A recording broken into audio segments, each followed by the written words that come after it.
J'ai plutôt l'impression que c'est on va le faire pour montrer que Roubaix peut le faire. Detroit is, when people say you can make it in New York, you can make it anywhere, I think that's Detroit.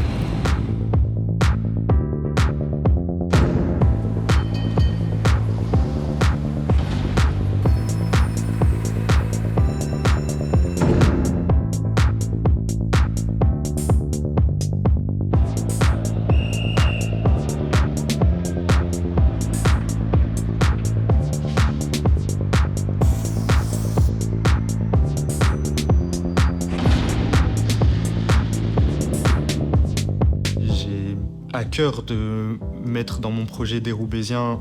C'est important pour moi de contribuer à redorer un peu le blason de la ville. The people, I think, is what really makes Detroit special. And so you can't experience that without being here. Il y a l'héritage industriel. Ça, c'est la source d'inspiration.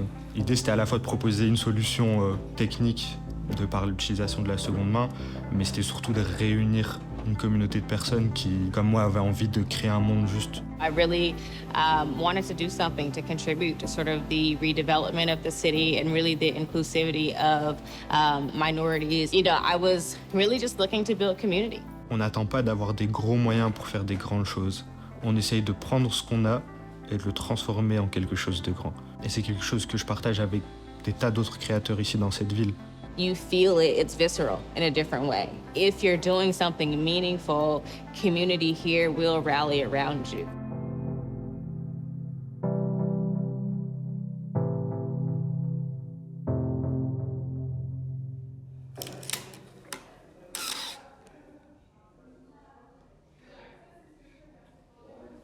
Le lieu, il représente à la fois la DA de la marque, il représente la ville d'où on vient.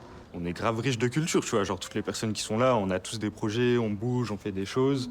Et c'est en mode, là, on prend le passé, on mélange avec nous qui sommes présents aujourd'hui, et on va créer l'avenir de Roubaix, et on va refaire briller cette ville comme elle nous a fait briller aussi, tu vois. Genre, c'est encore plus local que... C'est fou, hein. Genre, là, on est au milieu de Roubaix, genre, on peut pas faire plus roubaisien que ça. Vraiment. Pour la petite anecdote, j'habite juste derrière. Ça veut dire que tous les matins, je me réveille, je vois la cheminée ici, tu vois. Ça prend trop de sens en vrai pour moi d'être ici aujourd'hui, de shooter les produits ici, en plus avec vous, genre tout s'aligne parfaitement. Vous le sentez comment, le lieu et tout, genre, tu vois, par rapport à ce qu'on se disait et tout, ça représente quelque chose. Il y a plein de gens à Roubaix, par exemple, ils ont des grands-parents, parents qui ont bossé dans le textile. Moi, par exemple, mon grand-père, il a bossé dans le textile pendant pas mal d'années. Et genre, j'avais toujours un peu genre le mythe de l'usine, ça ressemble à quoi à l'intérieur et tout. Et franchement, c'est archi cool de voir un peu comment ça se passe en fait dedans. Tu vois des machines, tu vois des grosses trucs, machines comme ça, sous rouille encore. Mhm. J'aime beaucoup. Hein. Tout est vraiment encore comme à l'époque. Et c'est pour ça aussi que c'est genre vraiment un lieu à part dans Roubaix. Comme j'ai dit, Roubaix, ça a existé. Roubaix, ça existe. Et demain, ça existera toujours grâce à des initiatives comme les nôtres.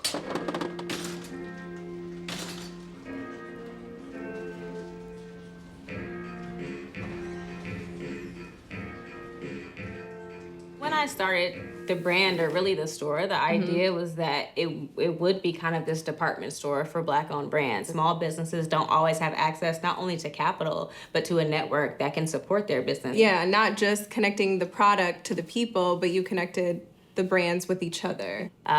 We talk about just innovation and sort of these innovation hubs that are happening across the country and even internationally. And so what does Detroit innovation look like in this next wave, in this next phase? And how does Detroit is the New Black reflect that in its current state? And so... Yeah, I think it's an important brand for that. It is such a cool fact that all of those brands that started in Detroit is New Black and that are now huge.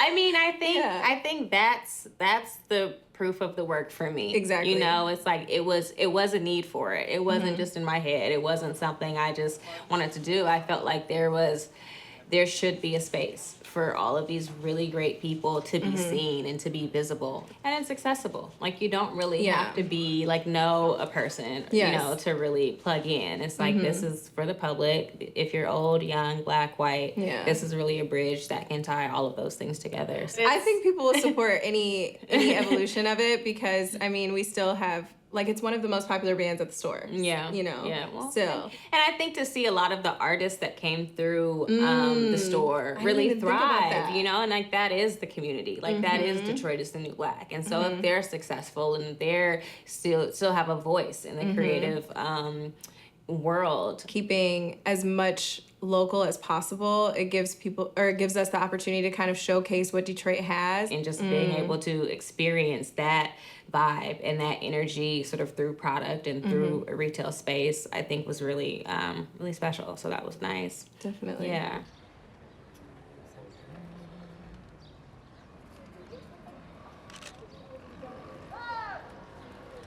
Bienvenue à l'usine Cabra-Mailleux. C'est une usine qui a été fondée en 1887. C'est une filature de laine. C'est un lieu qui est conservé dans son jus, où on essaie de réunir un petit morceau de l'histoire textile qu'il y a eu à Roubaix. Donc aujourd'hui, vraiment, votre mission, c'est de continuer à transmettre ce patrimoine aux nouvelles générations et j'imagine aussi aux personnes qui viennent pas forcément de Roubaix. Quasiment tous les Roubaisiens, toutes les Roubaisiennes ont travaillé dans le textile sur plusieurs générations. Il y a une frustration, une tristesse quand les usines ont fermé des gens. Et ici, ça devient un lieu où ils peuvent venir en parler. Je suis d'autant plus heureux d'être ici aujourd'hui parce que ça correspond totalement à l'énergie que j'ai envie de transmettre à travers ce projet. Là, il y a ce truc de... Il y a le passé de la ville et qu'est-ce qu'on va faire de cet avenir. Donc, en tout cas, c'est une très belle mission que vous avez ici et j'espère que ça continuera encore très longtemps. Ouais, on est content d'accueillir aussi des jeunes créateurs qui vont servir de cet endroit pour parler de l'identité de Roubaix. Voilà, au-delà de l'aspect... ce que ça va rendre visuellement, c'est encore plus intéressant là que tu m'expliques ce que c'est parce que là, on parle de valeurs, on parle vraiment d'essence pure et même d'émotionnel. Donc c'est ça aussi qu'on recherche à transmettre. Il n'y a pas que la beauté du textile et avoir du style quand on sort dehors, c'est d'où on vient, pourquoi est-ce qu'on fait ça. Donc c'est vraiment super. Detroit is the new black. I mean, for people who live here, it's always been in style. There's a lot of independent businesses and organizations that are springing up, from the good soil. So it's important that, we don't get lost in the sauce with all of the cookie cutter mainstream businesses because we have a lot to offer. We're not like Chicago. We're not like the West Coast. We're not like the East Coast. We're not like the South. We are our own separate entity with our own separate culture. And I think when people come here, they can respect that. Yeah. It's like, hey, we're not trying to be like anybody else but ourselves. Yeah. So historically, people who have been here know the richness of the city, but it's new to a lot of people.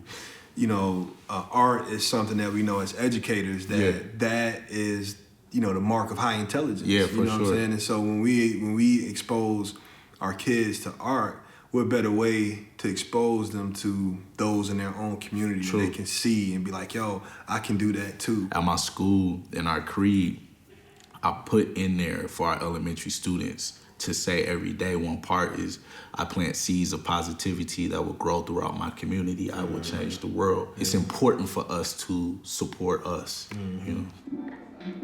Non, mais sinon, tout Bah, le du reste coup, est je vais les vraiment cool. resserrer alors sur eux deux. Du coup, il y en a un qui me regarde limite et un qui regarde un petit peu. Il faut savoir qu'au 19e siècle, Roubaix, c'était l'une des villes les plus riches du monde de par son implantation textile. Maintenant, c'est quoi l'avenir de Roubaix? Mais en vrai, le problème, c'est qu'il y a tellement de stéréotypes sur la ville de Roubaix que... Enfin, moi, en tout cas, je me dis, de manière hyper instinctive, t'évolueras pas de la même manière à Roubaix et à Paris. Moi, je voulais bouger à Paris parce que je voulais travailler dans la mode. Donc forcément, dans ta tête, tu vas pas chercher midi à 14h, tu te dis c'est quoi la ville où tout se passe, c'est Paris. Et du coup, j'ai décalé là-bas. À chaque fois, je rencontre des gens et qui me demandent d'où je viens. Je leur dis que je viens de Roubaix. Et à chaque fois, j'ai le même type de réponse. Ça, c'est en partie à cause des médias, j'imagine. J'imagine pas, c'est le cas. Ouais, oui, de ouf. Et en gros, moi, je sais pas, j'avais l'impression que j'étais un peu en mission à Paris. À faire shine Roubaix juste à travers mes mots. Et je peux comprendre le fait qu'il y a des gens qui aient vraiment vécu ici toute leur vie et ils ont juste envie de voir des choses nouvelles. Mais c'est vrai que, vu qu'il n'y a pas beaucoup de représentation autour d'eux, ils se sentent pas forcément de rester parce qu'ils se disent, écoute, il y a Paris, c'est plus facile. C'est ça. Alors que, si on a plus de marques, de jeunesse et de personnes qui prennent des initiatives comme pour la paix, ça donne envie de rester parce que c'est important d'avoir de la représentation en fait. Je pense qu'on idéalise aussi énormément Paris. Enfin, pour nous, c'est waouh, c'est la capitale. il y a tout là-bas, alors qu'en réalité, je connais des personnes qui sont à Paris, c'est pas pour autant qu'elles s'en sortent de ouf. Une fois que tu as vécu à Roubaix, je pense que tu développes une intelligence sociale avec les gens, où tu peux être à l'aise avec tout type de gens qui viennent de tous les milieux. Et franchement, à Paris, ça m'a bien aidé quand je rencontrais des gens qui venaient du 16e, comme des gens qui venaient, je sais pas, de Barbès. Il y a aussi une volonté de la part de la ville, ou Ouais, pas en c'est tant ça, qu'État, heureusement, mais de la ville, du peuple, tu vois, de vouloir évoluer dans un avenir meilleur en créant. Il y a beaucoup plus de créatifs qui nous entourent aujourd'hui qu'avant. Mais heureusement hein, que ça évolue de cette manière, parce qu'au final, si tu t'informes pas de toi-même, tu te dis directement je pars de Roubaix, tu vois. Et c'est grâce à ce genre de truc qu'au final tu te rends compte que Roubaix c'est pas aussi merdique que ça, on va dire. D'un côté, je me dis que ça évolue de ouf.